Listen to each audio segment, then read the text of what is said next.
friends, my name is Gabrielle and welcome to FrumiousReads, and I am once again playing musical background, so that's fun.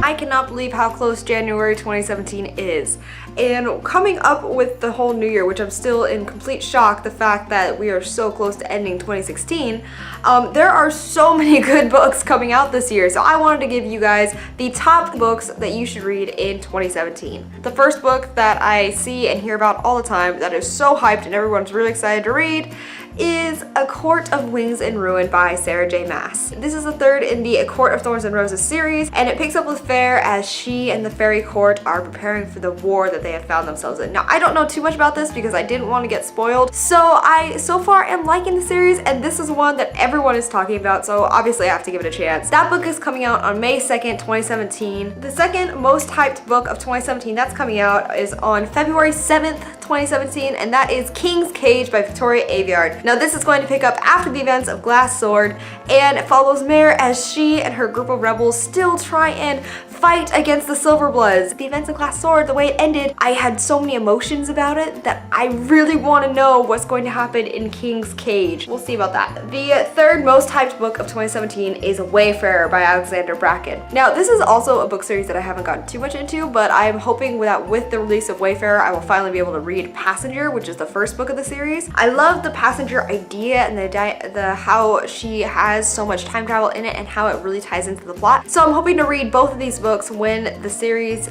continues in 2017. Now, this book is coming out really quickly. It'll be released on January 3rd, 2017, so I have been trying to get through Passenger as quick as I can in order to prepare myself for it. Okay, the third most hyped book of 2017 is Caraval by Stephanie Garber. I have already seen this book flying around BookTube, but I've already heard so many people who love this book. It's already got like almost 5 stars worth of rating, and basically it's about two sisters who escape their abusive father, and it sounds really good. I'm really excited to read this book because it sounds very dark and sinister, but also like it's going to have a lot of cool mysterious elements and magical realism to it. So I'm really excited for this book. This book will be coming out on January 31st, 2017, so another book that's coming out in January, which is pretty soon. The next most anticipated release of 2017 is Wonder Woman Warbringer, which is going to be written by Leah Bardugo, and I love Leah Bardugo as an author. I think that her Six of Crows series was amazing, and I'm starting to get into the Grisha trilogy, so I'm really excited to see how she writes Wonder Woman because Wonder Woman is such an iconic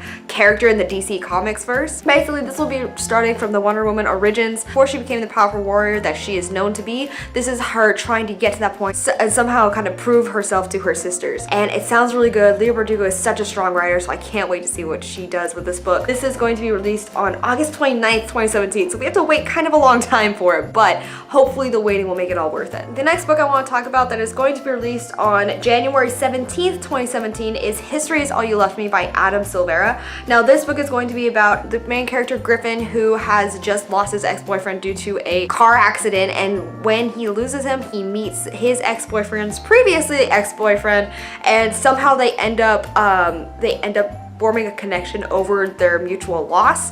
So it sounds like it will be very interesting. I just really like how the plot sounds. It sounds like it's going to be terribly heartbreaking as well, but I'm really looking forward to reading it. The next one I want to talk about is the first graphic novel attempted by the author, and that is going to be Wires and Nerve by Marissa Meyer. Now, it's going to be a graphic novel following the adventures of Aiko, which was the android in the Lunar Chronicles, and it just sounds like it's going to be really good. And Aiko is such a fun character. I'm really excited to hear more about her because she was one that if they chose any character in the book to expand on, I was really hoping it would be Aiko, and I'm really glad that they did decide to do that. So I'm excited that this is also going to be a graphic novel because then we'll get to see like actual pictures of what the characters look like according to the author. And this one will be coming out also in January, on January 31st, 2017. This basically should have been a video about all the books that are coming out in January because they're all really exciting, and these are all the ones I really want to read. And then the last book that I want to talk about here today is going to be the third and I think the final book in the Shades of Magic series, and that is A Conjuring of Lights by V.E. Schwab. This will be released on February 21st, 2017. This book is going to be the finale in the Shades of Magic series, and basically it's going to show show all 4 Londons coming to term with the events that happened prior to the series and the gigantic battle that will conclude the story. I really love the creative and different plot that V. Schwab has taken with her story, because I feel like this is something so new and original, and it's not something that you would expect from an everyday magic in London story. Okay guys, those are the books that you should definitely read in 2017. Those are the ones that I am most anticipating to read, and I cannot wait for them to release. But if you guys have any more on your list of most anticipated reads of 2017, then please let me know in the comments below, and we can go and fan out about them there. If you guys haven't seen my last video, then make sure you stick around because it will be playing right after this. If you guys haven't subscribed to my channel, then you definitely should, because I upload bookish videos twice a week, as well as reaction videos whenever something cool comes out that I want to react to. That's all I have for you guys today, so thank you so much for watching, and I will talk to you guys later. Okay, bye. Short story time. So I bought these at the Dollar Tree. It's supposed to be 5 feet long. This is not 5 feet.